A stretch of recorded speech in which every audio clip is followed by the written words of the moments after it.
March மாதம் 6ஆம் தேதி சனி பெயர்ச்சி. திருநள்ளாறில் அதை தான் ஃபாலோ பண்ண போகிறாங்க. அப்போ 2025 25 சனி பெயர்ச்சியே கிடையாது. ஆனால் 25 சனி பெயர்ச்சின்னு ஒருத்தர் சொல்லிட்டு அவங்க புக்கு போட்டு பலன்லாம் எழுதிட்டு இருக்காங்க.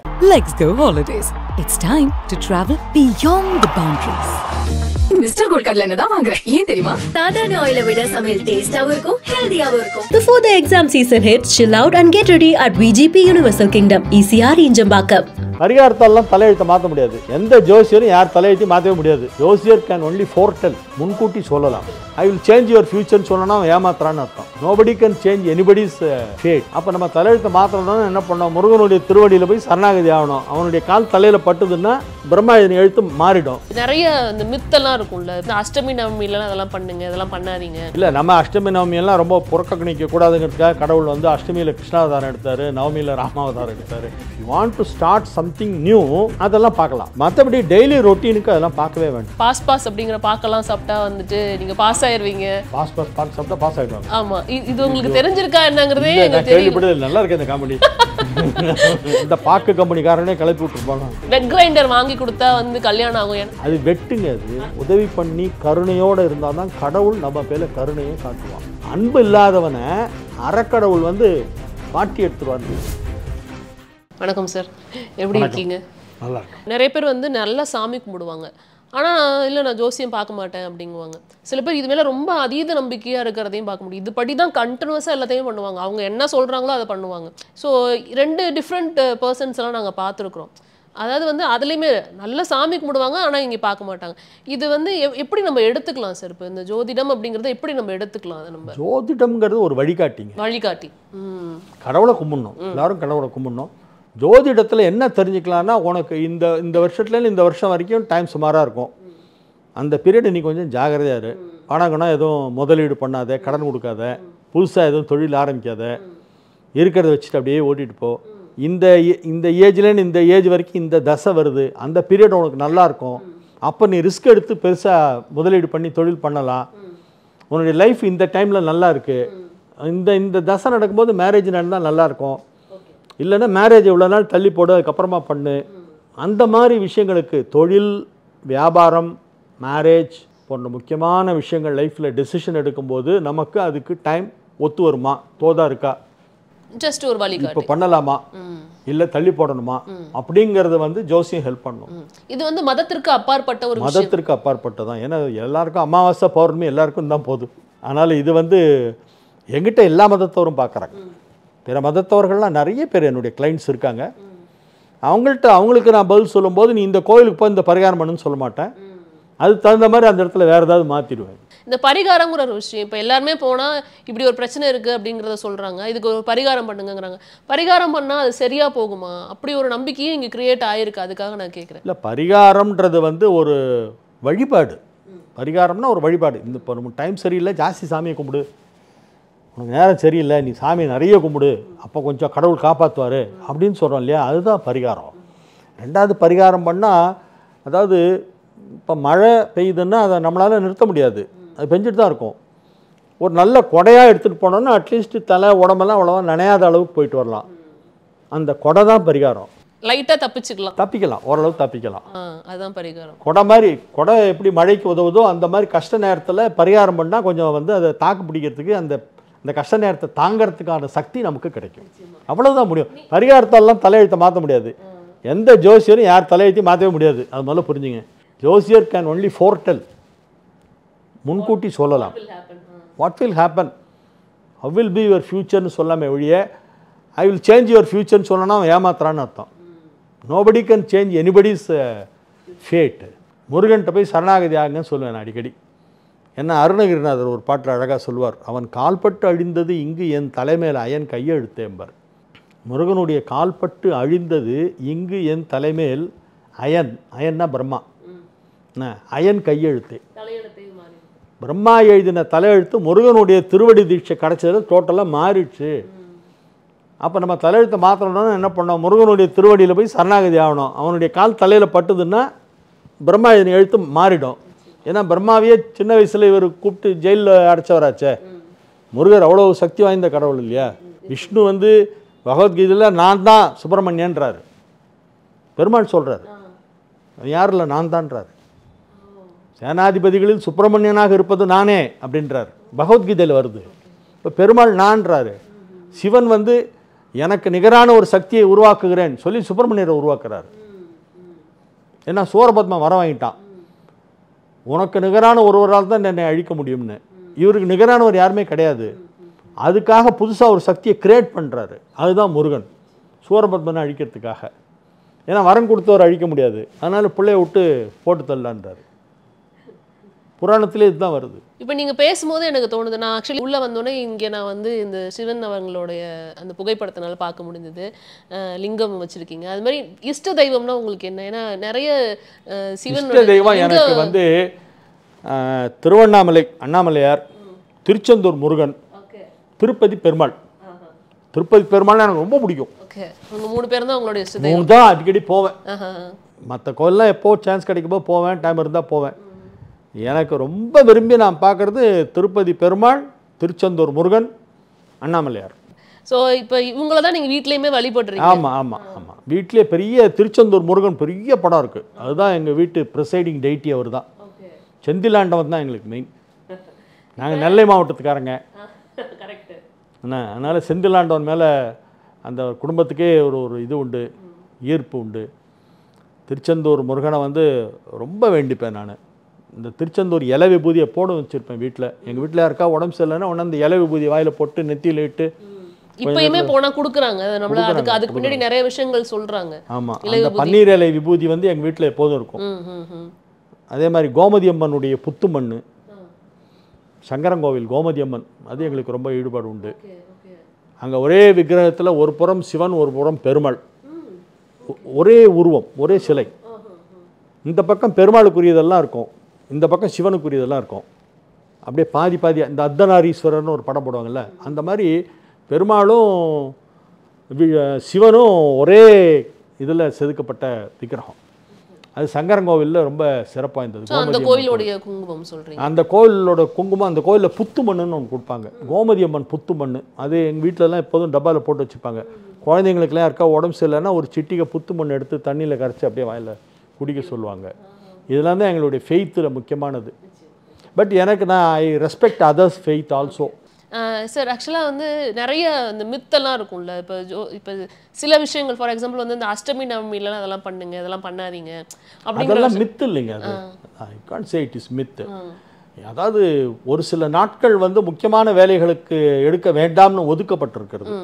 அதில் அஷ்டமி நவமி, பிரதம, கரிநாள், சந்திராஷ்டமம் இதெல்லாத்தையும் நீக்கிடணும். அது வந்து ஸ்டார்டிங்க்கு தான் பார்க்கணுங்கிறது என்னுடைய opinion. If you want to start something new அதெல்லாம் பார்க்கலாம். மற்றபடி டெய்லி ரொட்டீனுக்கு அதெல்லாம் பார்க்கவே வேண்டாம். ஒரு ஏற்கனவே ஆரம்பித்த ஒரு செயல் கண்டினியூ பண்ணணும். கண்டினியூ பண்ணுறத அன்றைக்கி அஷ்டமியா நவமியா பிரதமியாலாம் பார்க்க வேண்டாம். யூ கேன் கண்டினியூ, டெய்லி தொடரலாம். ஆரம்ப முகூர்த்தம்னு சொல்லுவாங்க. ஸ்டார்ட் பண்ணுற டைமில் இது இருந்தால் ஸ்டார்ட் பண்ணக்கூடாது, வேறு ஒரு நாளில் ஸ்டார்ட் பண்ணுறோம். துவக்கத்துக்கு தான் நாள் பார்க்கணும்.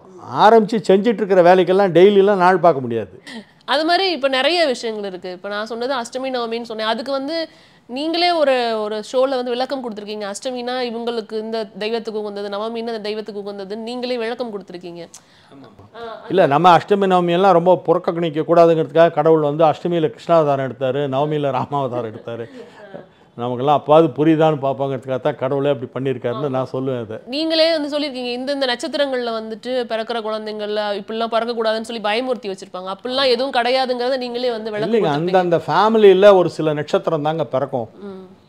தாத்தா நட்சத்திரம், பாட்டி நட்சத்திரம், அம்மாவுடைய அம்மா நட்சத்திரம், இந்த மாதிரி சில கணக்கெல்லாம் இருக்குது. அதில் தான் அந்த குழந்தை வரும். நீங்கள் எப்படி தான் நீங்கள் கால்குலேட் பண்ணி சி செக்ஷனுக்கு டைம் எல்லாம் பார்த்து நீங்கள் ஃபிக்ஸ் பண்ணிட்டு போனாலும் அந்த நேரத்தில் ஏதாவது ஒரு தடங்கள் வந்துடும். அந்த குழந்தை எப்போ பிறக்கணும்னு இருக்கோ அப்போ தான் பிறக்கும். அதை ரொம்பவும் போய் அதுக்காக நம்ம வந்து டைமை ஃபிக்ஸ் பண்ணி கரெக்டாக அந்த டயத்தில் எடுக்கணும் அப்படின்லாம் நம்ம பண்ண வேண்டாம். நம்மளோட கடவுளுக்கு தெரியும் அந்த கணக்கு. ஒரு ஃபேமிலி ட்ரிச்சிலேருந்து எங்கிட்ட வந்தாங்க. அவங்க ஒரு 6 தலைமுறை ஜாதகம் பத்திரப்படுத்தி வச்சுருக்காங்க. அதை பார்த்தா இந்த 3வது தலைமுறையில் இருந்தவருடைய ஜாதகமும் இப்போ பிறந்திருக்கிற குழந்தை ஜாதகம் ஒன்றாவே இருக்குது. அப்படியே ஒரே மாதிரியே இருக்குது, கட்டம் டிஃப்ரென்ஸே இல்லை. கிட்டத்தட்ட 10 வருஷம் கழித்து அதே மாதிரி கிரகம் வந்திருக்கு, 120 வருஷம் கழித்து மறுபடியும் ரிப்பீட் ஆகும். அந்த டயத்தில் அந்த ஃபேமிலியில் எல்லாருக்கும் குழந்தை பிறந்திருக்கு. 3 பிரதர்ஸு 3 பேருக்கும் குழந்தை பிறந்திருக்கு. ஸோ இது வந்து human being cannot do this calculation. அவங்க ஃபேமிலியில் முன்னோர்கள் தான் வந்து பறக்கிறாங்க.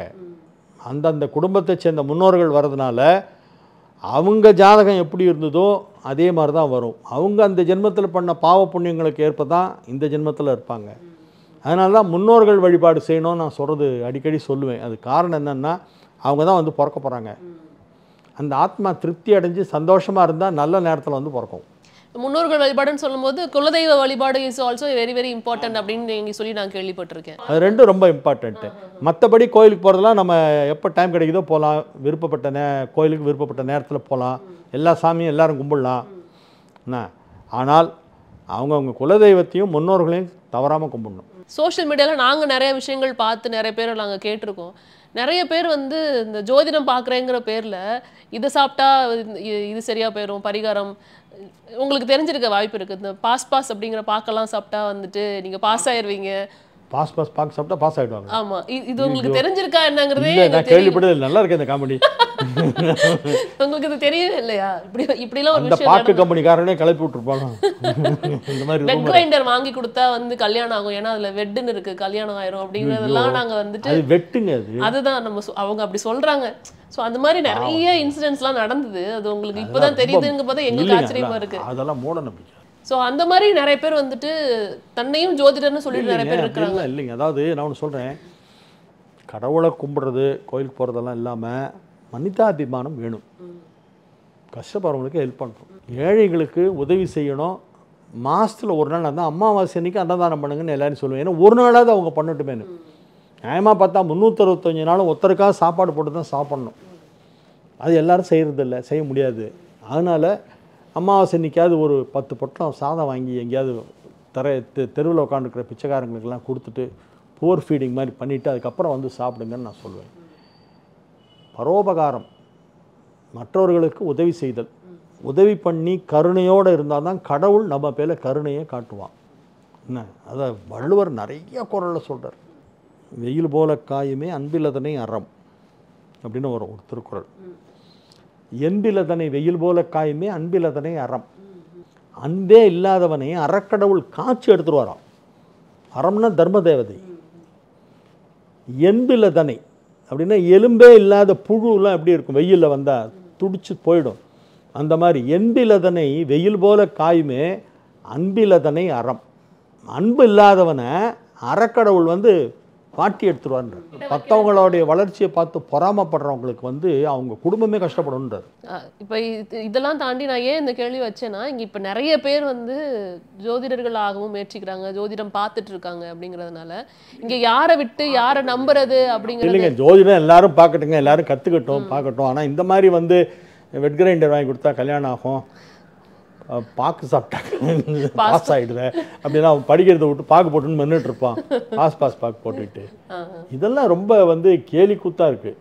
மக்களே புரிஞ்சுக்கணும். நான் என்ன சொல்றேன்னா, அப்சல்யூட் சரண்டர், கடவுள்கிட்ட போய் சரணாகதி ஆகிறத தவிர அதுக்கு மேலே வேற பரிகாரமே கிடையாது. இப்போ நிறைய விஷயங்கள் பேசுகிறீங்க சார். நீங்கள் ஒரு பொது பலன் பேசுகிறீங்க, அதே நேரம் இண்டிவிஜுவலாக ஒரு விஷயமா வந்துட்டு நம்ம பார்க்குறோம். எதை நம்ம எடுத்துக்கணும்? இப்போ நிறைய வந்துட்டு பயிற்சிக்கு வந்துட்டு பொது பலன்கள்லாம் சொல்கிறாங்க, தனி பயிற்சிக்கு பொது பலன்கள், புத்தாண்டு பொது பலன்கள்லாம் சொல்கிறாங்க. அதுலேயும் பார்க்குறோம். அதையே நம்பலாமா, இல்லை வந்து இந்த சைடு வந்து தனியாக நம்மளோட ஜாதகம், தனி நபர் ஜாதகம் பார்த்தாலே 75% தாங்க பொருந்தும். பொது பலன் 25% தாங்க பொருந்தும். அந்த ராசிக்காரங்களுக்கெல்லாம் ஒரு அதான் சும்மா ஒரு எச்சரிக்கை.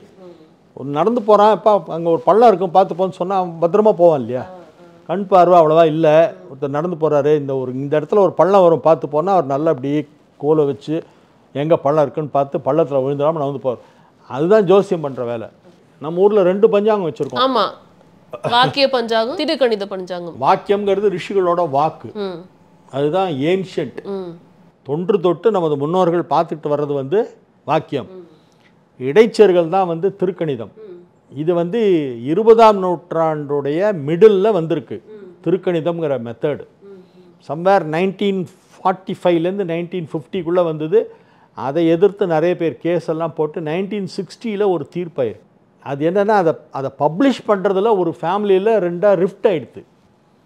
ஒரே குடும்பம் 2ஆக பிரிஞ்சு யார் பப்ளிஷ் பண்ணுறதுன்னு அவங்களுக்குள்ள பங்காளிகளுக்குள்ள பிரச்சனை. அப்போ கேஸ் போட்டாங்க. அந்த கேஸில் வந்து இது வந்து வேறு டைப்பு, அது வேறு டைப்பு, இதுக்கும் அதுக்கும் 8 வித்தியாசம் இருக்குது. அதனால் இதை அது காப்பி அடித்ததாக எடுத்துக்க முடியாது, காப்பிரைட் ஆக்டில் இது வராது, இதுக்கு பேர் திருக்கணிதம், அதுக்கு பேர் வாக்கியம், அதனால் அது வேறு பஞ்சாங்கம், இது வேறு பஞ்சாங்கம்னு கோர்ட்டில் தீர்ப்பு கொடுத்துருக்காங்க. பெரும்பாலும் இப்போ வந்து பின்பற்றுறது எந்த பஞ்சாங்கத்தை பின்பற்றுறாங்க சார்? இல்லைங்க, சதர்ன் டிஸ்ட்ரிக்டெல்லாம் போனால் வாக்கியம் தான் பார்ப்பாங்க. கோயம்புத்தூர், சேலம், ஈரோடு அந்த சைட்லாம் வந்து திருக்கணிதம் பார்க்குறாங்க. நார்த்தில் திருக்கணிதம் தான் ஜாஸ்தி, திருக்கணிதம் தான் மெஜாரிட்டியாக இருக்குது. ஆனால் நான் வாக்கியத்தை தான் நம்புவேன். சனி பெயர்ச்சியில் இப்போ இந்த மார்ச் மாதம் சனி பெயர்ச்சின்னு ஒருத்தர் சொல்லிட்டு இருக்காரு டிவியில், புக்கெல்லாம் போட்டு வித்துட்டாரு இந்த மார்ச்சுக்கு சனி பெயர்ச்சின்னு. வாக்கியத்தில் அடுத்த மார்ச் தான். அப்படிங்களா? 2026 மார்ச் மாதம் 6ஆம் தேதி சனி பெயர்ச்சி. திருநள்ளாறில் அதை தான் ஃபாலோ பண்ண போகிறாங்க. அப்போ 2025 25 சனி பெயர்ச்சியே கிடையாது. ஆனால் 25 சனி பெயர்ச்சின்னு ஒருத்தர் சொல்லிட்டு அவங்க புக்கு போட்டு பலன்லாம் எழுதிட்டு இருக்காங்க. ஒரு வருஷமாக டிஃபரன்ஸ் வரும் இந்த பஞ்சாங்கத்துக்கும் அந்த பஞ்சாங்கத்துக்கும். இது ஒரு கேலி கூத்தாக இருக்குங்க இது.